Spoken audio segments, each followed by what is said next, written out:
Now you are watching New Eden Revival Online Church.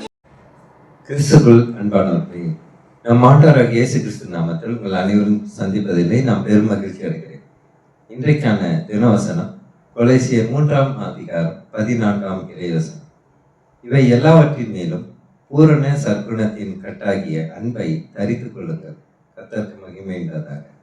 இன்றைக்கு இந்த தினவசனம் மூலியமாக ஆண்டவர் அன்பை குறித்து சாட்சி கொடுக்கிறார். எல்லாவற்றுக்கும் மேலான அன்பு, அதாவது ஆங்கிலத்தில் சொல்ல போனால் லவ் இஸ் சுப்ரீம். அப்போஸ்தலன் பவுல் கூறுகிறார், உருக்கம், தயவு, மனத்தாழ்மை, சாந்தம், நீடிய பொறுமை மற்றும் மன்னிப்பு போல நற்பண்புகளை பட்டியலிட்ட பிறகு இந்த வசனத்தை கூறுகிறார். அதாவது மன்னிக்க வேண்டும் என்றால் நம் இடத்திலே அன்பு இருக்க வேண்டும்.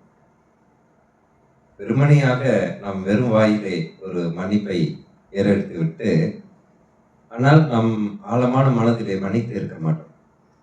அதனால் மன்னித்த பிறகும் கூட அந்த நபரை குறித்து ஏதாவது குறை சொல்லிக் கொண்டு இருப்போம். ஏனென்றால் அந்த நபரிடம் நாம் அன்பு காட்ட வேண்டும். அப்படி நாம் அன்பு காட்டினால் எந்த ஒரு எதிர்பார்ப்பின்றி அவர்களை நாம் மன்னிப்போம்.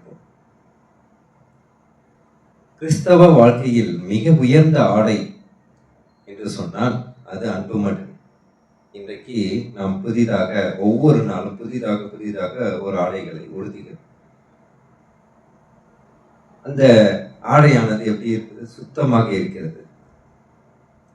எந்த ஒரு துர்நாற்றம் அடிக்காமல் சுத்தமாக இருக்கிற ஆடைகளை தான் நாம் ஒவ்வொரு நாளும் அணிந்து வருகிறோம். அதுபோல நம் மனதிற்கு பரவச நிலை அடைய நம் மனதிற்கு ஒரு சுத்தமான ஒரு குணம் என்றால் அந்த அன்பு தான். மனதிலே நாம் அன்பை கொண்டிருக்க வேண்டும் என்று ஆண்டவர் வெளிப்படுத்துகிறார். நாம் அன்பை குறித்து நாம் அநேக இடங்களிலே ஆண்டவர் வசனத்திலே நமக்கு தெளிவுபடுத்துகிறார். ஆனால் இந்த அன்பு இல்லாதவர்கள், அதாவது அன்பு இருப்பவர்களுக்கு என்னென்ன குணங்கள் இருக்கும்னு இங்க பவுல் சொல்றாரு. உருக்கம், தயவு, மனத்தாழ்மை, சாந்தம், நீடிய பொறுமை மற்றும் மன்னிப்பு. ஆனால் அன்பு இல்லாதவர்களுக்கு, ஒருவேளை அந்த அன்பு இல்லாதவர்கள் எந்த குணத்தில் இருப்பார்கள் அதையும் ஆண்டவர் தெளிவுபடுத்தியிருக்கிறார். 2 தீமோத்தேயு 3 அதிகாரம் 2வது வசனத்துல நான் வாசிப்போம். 2 தீமோத்தேயு 3 அதிகாரம் 2ஆம் வசனம் எப்படியாக சொல்கிறது?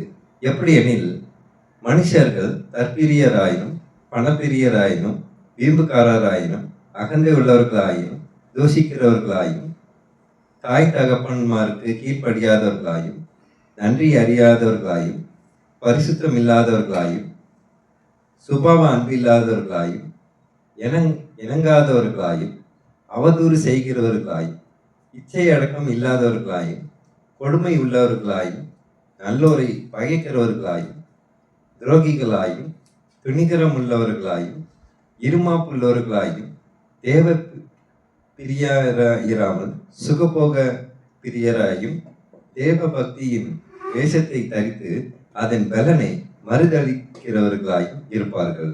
இப்படிப்பட்டவர்களை நீ விட்டு விலகு, கர்த்தருக்கு மகிமை உண்டாதாக. ஆகவே இந்த அன்பு இல்லாத ஒரு நபராக இருந்தால் அவர்கள் எல்லாம் இப்படியாக தான் இருப்பார்கள். ஒருவேளை அன்பை சுமந்து கொண்டு தன்னோட வாழ்க்கையிலே போய்கொண்டிருப்பவர்களுக்கு இப்படி ஒரு சுபாவம் இருக்காது. இதைதான் ஆண்டவர் தெல்ல தெளிவாக கூறுகிறார். ஆனால் இந்த குணத்தை எல்லாம் நாம் பார்க்கும்போது கிட்டத்தட்ட உலகத்தில் இருக்க அனைத்து மக்களுடைய குணமும் மொத்தமாக இதுவாக தான் இருக்கிறது. அப்போது அன்பு உள்ளவர்கள் எங்கே இருக்கிறார்கள்? அதை தான் ஆண்டவர் தேடுகிறார். அன்புள்ள இருதயங்களை தேடுகிறார்.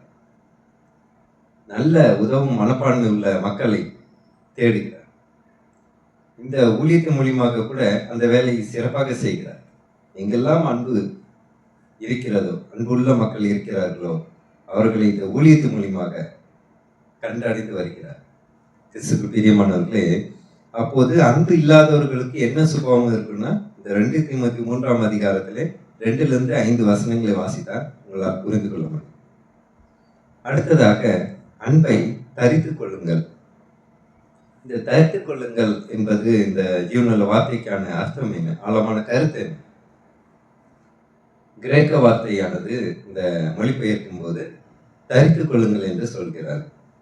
அதை இன்னும் ஆங்கிலத்தில் சொல்ல போனால் an international action put on love. நாம் ஒரு செயல்பட வேண்டும் என்றால் அதை நாம் அன்பு காட்ட வேண்டும் என்பதுதான் அந்த செயல்பாடு. துணிகளை நாம் எப்படி தேர்ந்தெடுத்து உடுத்திக் கொள்கிறோமோ அதே போல் அன்பை நாம் வாழ்வில் அடையாளமாகவும் அன்பை நம் வாழ்வில் இதய துடிப்பாகவும் வைத்திருக்க வேண்டும் என்று சொல்கிறார். கர்த்தருக்கு மகிமை உண்டாதாக. இந்த அன்பு, இந்த இதய துடிப்பு இல்லைன்னா என்ன ஆகுது பாருங்க, ஒரு மனுஷனுக்கு இதய துடிப்பு இல்லைன்னா அவன் உயிரற்ற ஒரு பிணத்துக்கு கருதப்படுவார். ஆகவே அன்பு இல்லாதவன் செத்தவனாக இருக்கிறான். வசனம் சொல்கிறது. நாம் விசுவாசத்தில் எப்படி நாம் சொல்கிறோம், வாயளவு உள்ள விசுவாசம் செத்த விசுவாசம் என்று, அதுபோல வாயளவு உள்ள அன்பும் செத்த அன்பு தான். அதை தான் நீங்க ஆண்டவர் வெளிப்படுத்துகிறார். நம்மளுடைய அன்பு எப்படி இருக்க வேண்டும், நம் வாழ்வில் இதய துடிப்பாக இருக்க வேண்டும். அந்த இதய துடிப்பாக இருந்தால்தான் அநேக பேரை நாம் அன்பு செலுத்த முடியும். ஏன், நம்மை நாமளே நேசிக்க வேண்டும் என்றால் அந்த அன்புதான் அடிப்படை. நம் ஆண்டவர் இடத்துல அன்பு செலுத்த வேண்டும் என்றாலும் அந்த இறை அன்பை வைத்திருப்பதுதான் அடிப்படை. ஆகவே எல்லோரும் அன்பாக இருக்க வேண்டும் என்பதுதான் ஆண்டவர் இந்த வசனத்தின் மூலியமாக நமக்கு தெளிவுபடுத்துகிறார். அடுத்ததாக மன்னிப்பை முழுமையாக்கும் அன்பு. ஒருவேளை நாம் மன்னிக்க வேண்டும் என்றால், நீங்கள் ஒருவரை மன்னிக்கிறீர்கள் என்றால் உங்களிடம் அன்பு இருக்கிறது. அதை நீங்கள் நன்றாக புரிந்து கொள்ளலாம். இதை ஆங்கிலத்திலே லவ் கம்ப்ளீட்ஸ் ஃபர்கிவ்னஸ். இந்த வசனத்தை முந்திய வசனம் நாம் வாசிப்போம். கொலோசியர் 3:13 எப்படியாக சொல்கிறது, ஒருவரை ஒருவர் தாங்கி ஒருவர் பேரில் ஒருவருக்கு குறைபாடு உண்டானால் கிறிஸ்து உங்களுக்கு மன்னித்தது போல ஒருவருக்கு ஒருவர் மன்னியுங்கள். ஆண்டவர் நம் மீது அளவு கடந்து அன்பு வைத்திருந்தார். அதனால்தான் நம்மளுடைய பாவங்களை எல்லாம் மன்னித்திருக்கிறார். நாமும் கூட மற்றவர்களுடைய தவறுகளை மன்னிக்க வேண்டும். மற்றவர்கள் செய்த தவறை வாழ்நாள் முழுவதும் அவர்களை நம்ம என்ன பண்றது, ட்ரிகர் பண்ணிக்கிட்டே இருக்கக்கூடாது. அவங்களை நீ தப்பு பண்ணிட்டேன்னு. ஏன்னா ஆண்டவர் நம்மளுடைய தப்பெல்லாம் மறக்காம தொடர்ந்து சொல்லிக்கிட்டே இருந்தா நம்ம என்ன செய்வோம்? அதேதான். இந்த வசனத்தின் மூலம் மன்னிப்பு என்ற கூறப்பட்டுள்ளது. அதை தொடர்ந்து நாம் அன்பை பற்றி பேசப்படுகிறது. இந்த வசனத்தின் மூலியமாக தான் மன்னிப்பு எதன் மூலியமாக இருக்கிறது? அன்பின் மூலியமாக தான் அந்த மன்னிப்பு வரும். அன்பு இல்லாத எவன் யாரையும் மன்னித்து விட முடியாது. கிறிஸ்து நம்மை மன்னித்து தொடர்ந்து நம்மை அளவில்லாத அன்பை காட்டுவது போல நாமும் பிறரை நேசிக்க இந்த அன்பு மிகவும் அவசியமானது. நம் ஆண்டவர் இயேசு கிறிஸ்து நமக்கு காட்டிய அன்பு அகாப்பே அன்பு. அகாப்பே அன்பு என்றால் எந்த பிரதிபலன் எதிர்பார்க்காமல், எதையுமே எதிர்பார்க்காமல் நமக்கு அன்பு காட்டினார். அதற்கு அர்த்தம்தான் அகாப்பே அன்பு. அந்த அகாப்பே அன்பை ஆண்டவர் இயேசு கிறிஸ்து நமக்காக நம் மீது அன்பு காட்டினார். நம் ஆண்டவர் கூட நம் மீது அன்பு காட்டினார். எதையும் எதிர்பார்த்த அல்ல. நாம் அன்பு காட்டியதால் ஆண்டவர் நம் மீது அன்பாக இல்லை. நாம் அன்பாக இருக்கும்போது, அவரை அறிந்து கொள்ளாமல் இருக்கும் போதே அவர் நம் மீது அன்பாக இருக்கிறார். கிறிஸ்துக்கு பிரியமானவர்களே, நம் வாழ்விலே எது வேணாலும் அடையாளமாக இருக்கலாம். இன்றைக்கு நாம் கேட்போமா நமக்கு நாமளே, அன்பு முக்கியமா, பணம் முக்கியமா? இதை குறித்து நான் நிறைய பேர்கிட்ட கேள்வி கேட்டால் எத்தனை சகோதரிகள் அன்புதான் முக்கியம் என்று சொல்வார்கள். அப்படி சொல்வார்களே ஆனால் ஆண்டவர் அவர்களை அளவுக்கு ஆசீர்வதிப்பார். ஆனால் நிறைய பேர் இது சொல்றது என்ன, அதற்கு பதில் சொல்வார்கள் என்றால், என்ன பிரதர், பணம் இல்லாமல் ஏது பிரதர் அன்பை வச்சு ஊறுகாய் கூட போட முடியாது பிரதர் அப்படின்னு தான் சொல்வார். ஏனென்றால் பணம் இருப்பதினால் தான் அது அன்பு வருகிறது என்றால் அது உண்மையான அன்பு கிடையாது. அன்பு சகலத்தையும் தாங்கும். அன்பு தீங்கை கணக்கு வைக்காது, பாரபட்சம் பார்க்காது. இப்படி பணம் கொடுத்தால்தான் ஒரு அன்பு கிடைக்கிறது என்றால் அந்த அன்பு அன்பாக இருக்காது. பணம் இல்லை என்றாலும் அன்புதான் எனக்கு முக்கியம் என்று எவர் ஒருவர் வாழ்க்கையிலே அதை குறிக்கோளாக வைத்து வாழ்கிறார்களோ அவர்களோடு ஆண்டவர் இருக்கிறார். கிறிஸ்துவுக்கு பிரியமானவர்களே, நம் அனைவருமே கூட இந்த அன்பின் அடையாளமாக நம் வாழ்விலே அன்பை இதய துடிப்பாக வைத்திருப்பதற்கு, ஆண்டவருடைய இறை அன்போடு இருப்பதற்கு நான் ஜெபிப்போமா? கர்த்தாவே, துதிக்கிறோம் எங்கள் அன்பின் நேசரப்பா. கொலைசிறை அதிகாரத்தில் சொல்லப்பட்டது போல அன்புதான் எங்களுக்கு அடையாளமானவர், அன்புதான் எங்களுக்கு இதய துடிப்பாண்டவர். நீர் எங்களுக்கு கிட்ட காட்டின அன்பை நாங்களும் மற்றவர்களிடத்தில் காட்ட வேண்டும் என்று நீர் எதிர்பார்க்கிறீர்கள். நன்றி அப்பா. கர்த்தாவே, இந்த வசனத்தை எங்களுக்கு இன்றைக்கு போதித்ததற்காக நன்றி செலுத்துகிறேன் தகப்பன். அப்ப எங்கள் அன்பு சகோதர சகோதரிகள் கூட அன்பை தான் வாழ்வின் ஆதாரமாக வைத்திருக்க தேவ கிருபை செய்யப்பட்டவர். அப்பா, உம்முடைய இறை அன்பை அவர்கள் பெற்றிருப்பதனால் அவர்களும் மற்ற அனைவரிடமும் அன்பாய் இருக்க தேவ கிருபை செய்யப்பட்டவர்.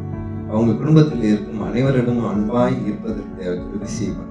அவர்கள் எங்கு சென்றாலும் சரி, வேலை ஸ்தலத்தில் சென்றாலும் சரி, நண்பர்களை பார்த்தாலும் சரி, உற்றார் உறவினர்களை பார்த்தாலும் சரி, அங்கேயும் அவர்களிடத்தில் அன்பாய் இருக்க தேவ கிருபை செய்யப்பட்டவர். கர்த்தாவே, அப்பா, கிறிஸ்துவ வாழ்விலே அடையாளமாக காணப்படுவது இந்த ஒரே அன்பு தான். உண்மையான அன்பை அனைவரும் பிரதிபலிக்க தேவ கிருபை செய்யும். கர்த்தாவே, துதிக்கிறோம். இயேசு மூலமா ஜெபிக்கிறோம் நல்ல பிதாவே. ஆமென்.